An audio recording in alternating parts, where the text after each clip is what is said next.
کے بعد اللہ اکبر، اس سے پہلے کی کہانی بتاؤں. آپ اپنے باغ میں بیٹھے تھے، وہ آپ کے باغ کے اندر ایک بزرگ نام حضرت ابراہیم قندوسی رحمت اللہ تعالیٰ علیہ، یہ مجذوب آدمی تھے. آپ کے باغ میں آئے، جیسے آ کے بیٹے میرے غریب نواز سے کہتے ہیں بیٹے بھوک لگی ہے.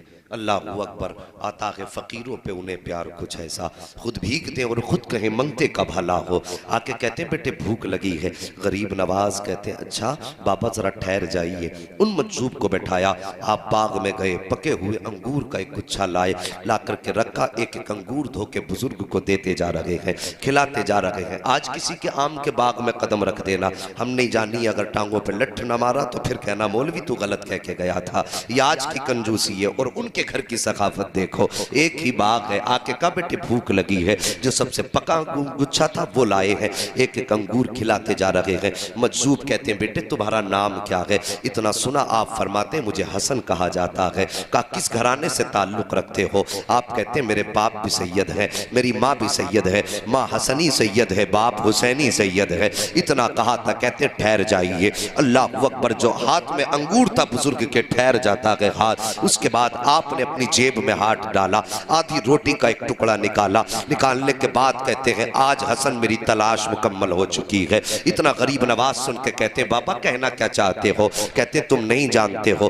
جو میرے پیر و مرشد تھے مجھے انہوں نے ایک روٹی عطا فرمائی تھی اور کہا تھا آدھی روٹی پوری زندگی تجھے کھانی ہے اور یہ آدھی روٹی تیرے پاس امانت کے طور پہ رہے گی. جیسی اتنی بات کہی ہے، کہا حضرت امانت کس کی؟ کہا میرے مرشد نے کہا تھا سنو، جب تم اپنے سفر پہ ہوگے تمہاری ملاقات ایک بچے سے ہوگی جس کا نام حسن ہوگا، وہ خاندان سادات سے ہوگا. اللہ اکبر، کا جب اس سے ملاقات ہو جائے تو آدھی روٹی اس کو دے دینا. اتنا سنا غریب نواز کہتے ہیں بابا اس روٹی سے ہوگا کیا؟ فرماتے یہ تو تم جانو اور دینے والا جانے، پہنچانا میرا کام تھا. غریب نواز نے وہ ہاتھ میں روٹی لی ہے. کہا حضرت جی کھانا کب ہے؟ کہا ابھی کھا لو. میرے غریب نواز نے ایک لقمہ توڑا ہے، جیسی وہ لقمہ حلق کے اندر گیا ہے دل کی دنیا بدل جاتی ہے. بس اب ایک ہی دھن تھی کہ کوئی ایسا مرشد مل جائے جو خدا تک پہنچا دے، کوئی ایسا ملے جو مصطفیٰ تک پہنچا دے. اللہ وقت پر یہ جستجو بڑھ جاتی ہے. آپ پیر کی تلاش میں نیشا پور کی سرزمین پر پہنچے ہیں.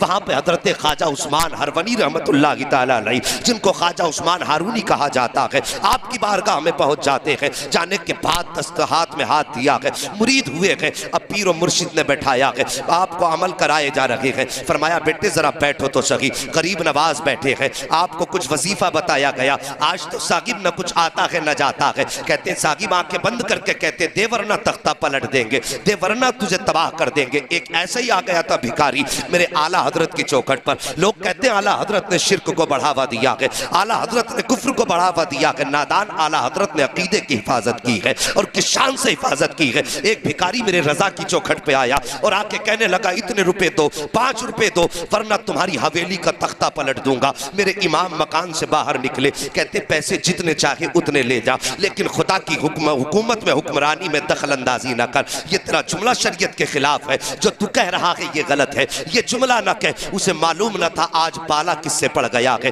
آج پالا صرف ایک مولوی سے نہیں بلکہ مصطفیٰ کے در کے قلندر سے پڑ گیا تھا. آپ فرماتے ہیں یہ جملہ نہ کہہ بلکہ جتنے چاہے پیسے لے لے. اس نے کہا پیسے 10 دیتا ہے تو دے ورنہ حویلی پلٹ دوں گا. ماں نے اندر سے آواز دی اے بیٹے بھکاریوں کے منہ نہیں لگا کرتے ہیں، فقیروں کے منہ نہیں لگا کرتے ہیں. اے بیٹے جتنے مانگتا ہے اتنے دے دے. آپ فرماتے ہیں ماں اس کا جملہ میرے مصطفیٰ کی شریعت کے خلاف ہے. احمد رضا دینے کو حویلی دے دے گا لیکن نبی کی شریعت کے خلاف. اگر کوئی ایک بھی جملہ بولے گا احمد رضا اسے گوارا نہیں کر سکتا ہے. ابھی یہ باتیں ہو رہی تھی کہ سرکار مفتی اعظم ہند کے بچپن کا زمانہ تھا. آپ چھت کے اوپر ٹہل رہے تھے، اچانک پیر پھسلا، سر کے بل زمین پہ گر جاتے ہیں. آپ کی والدہ کی چیخ نکل جاتی ہے. ماں کہتی ہے احمد رضا میں نے تم سے کہا تھا بیٹے فقیروں سے الجھا نہیں کرتے، دیکھو تمہارا بیٹا چھت سے گر گیا ہے. اتنا سننا تھا. میرے امام کہتے ہیں اے ماں یہ تو ایک مصطفیٰ رضا ہے، اگر مصطفیٰ کی شریعت کے لیے 1000 مصطفیٰ رضا ہو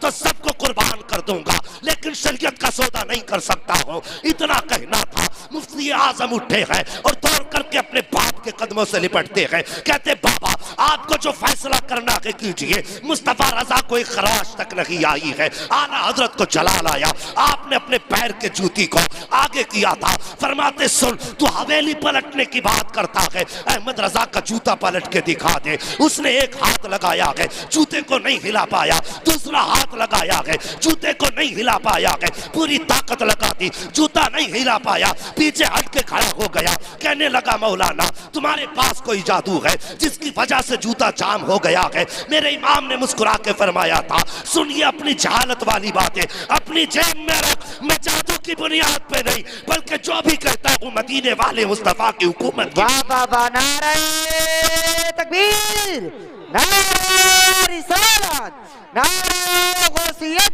मसलके आला हजरत, फैज़ाने आला हजरत, गरीब नवाज कॉन्फ्रेंस, अल्लामा मुफ्ती हम्माद साहिब किबला, सरजमीने राजा का मझोला, जिंदाबाद जिंदाबाद, सुभान अल्लाह सुभान अल्लाह। साहिबो हमारे रजा ने तो हमारे फिक्र की हिफाजत की है और तुम कैसे कहते हो इन्होंने शिर्क को बढ़ावा दिया है। उन्होंने तो हमारी फिक्र तक को बहकने ना दिया। उन्होंने तो हमें सिखाया है कि खुदा परस्ती क्या है, अल्लाह की इबादत क्या और उसकी बंदगी क्या है। साहिब तो आज आ जाते हैं हमारे मोहल्लों में आके कहते हैं साहब मुझ पे इतने हैं, मुझ पे इतने, मैं यूं कर दूंगा। और मेरी भोली भाली मुस्तफ़ा की उम्मत, मैं तुमसे एक बात कहूं, कभी किसी के झांसे में ना आया करो। होता वही है जो रब चाहता है। मानेंगे इस बात को? होता वही है जो रब चाहता है, लेकिन उसे मनाने के अंदाज अलग होते हैं। मनाने के अंदाज अलग होते हैं। एक बुजुर्ग थे तो जिस बस्ती में वो रहा करते थे वो बस्ती नदी के किनारे थी। नदी के किनारे बस्ती, अचानक उस बस्ती की नदी में आया पानी बहुत तेज और थोड़ा थोड़ा पानी रिसने लगा। रिसते रिसते पानी जगह बनाने लगा। गांव वाले डर गए, दौड़े दौड़े हजरत के पास गए, हजरत दुआ कर दीजिए, अगर पानी कट गया तो गांव बह जाएगा। आपने अपनी लाठी उठाई और वहीं गए जहां पे पानी कट रहा था। और जाने के बाद करना क्या था? कटते हुए पानी पे मिट्टी रखनी थी या हाथ लगा के रोकना था। लेकिन बस दीवानों की नजरों को जहां देख रहा है, दीवाना खुदा जाने कहां देख रहा है। और दीवाने को तहकीर से दीवाना ना कहो, दीवाना भी कुछ सोच के दीवाना बना। हाँ, करना क्या था कि पानी बंद करना था। लेकिन साहिब किया क्या इन्होंने? जाकर के जहां पानी खुल रहा था और रास्ता बनाना शुरू कर दिया।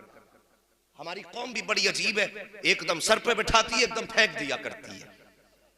न तहकीक की फुर्सत न जानकारी की।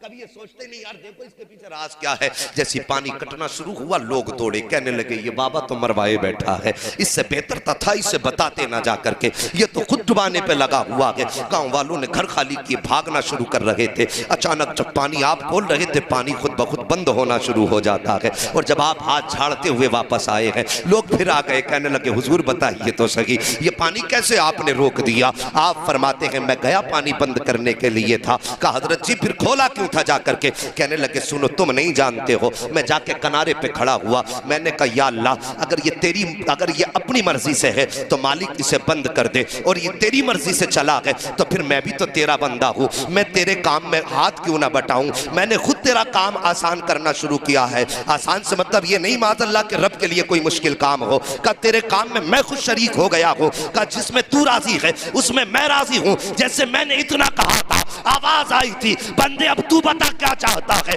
मैंने कहा मालिक पानी बंद कर दे। का इतना कहना था दरिया ने अपना रुख ले लिया है। ये मुस्तफा की उम्मत के अदाओं वलियों की अदाएं होती है, और ये अदाएं कब बनती है? जब मुस्तफा की उम्मत को अपनी रजा को खुदा की रजा में ढालना होता है। तभी तो डॉक्टर इकबाल ने कहा था कि खुदी को कर बुलंद इतना कि हर तकदीर से पहले खुदा बंदे से खुद पूछे बता तेरी रजा। वाह बना रहे तकबीर, नारे रिसालत, नारे गौसियत, मसलके आला हजरत, फैज़ाने आला हजरत, गरीब नवाज कॉन्फ्रेंस, अल्लामा मुफ्ती हम्माद साहिब किबला, सरजमीने राजा का मझोला, जिंदाबाद जिंदाबाद, सुभान अल्लाह सुभान अल्लाह। समझ में आ गई? और मैं कहता हूँ साकिब वो अगर घर पे फकीरी और गरीबी डेरे डाल ले और तेरे घर में अगर फाके होने लगे तो किसी अमीर की चौखट पे हाथ फैलाने मत जाना। किसी जमींदार के आगे कट्टा लेके मत जाना कि मेरे बच्चे भूखे हैं इसे कुछ दाना दे दो। चंद टकों के बदले में किसी की चौखट पे ईमान मत बेचना। अगर गरीबी तुम्हारे दरवाजे पे डेरा डाल लेना तो जाना मस्जिद के दरवाजे पे जाकर के बैठ जाना। तवज्जो है, मस्जिद के दरवाजे पे जाके बैठ जाना और अल्लाह की रजा के लिए जो नमाज पढ़ने आए हैं अपने कपड़े से उनके जूते साफ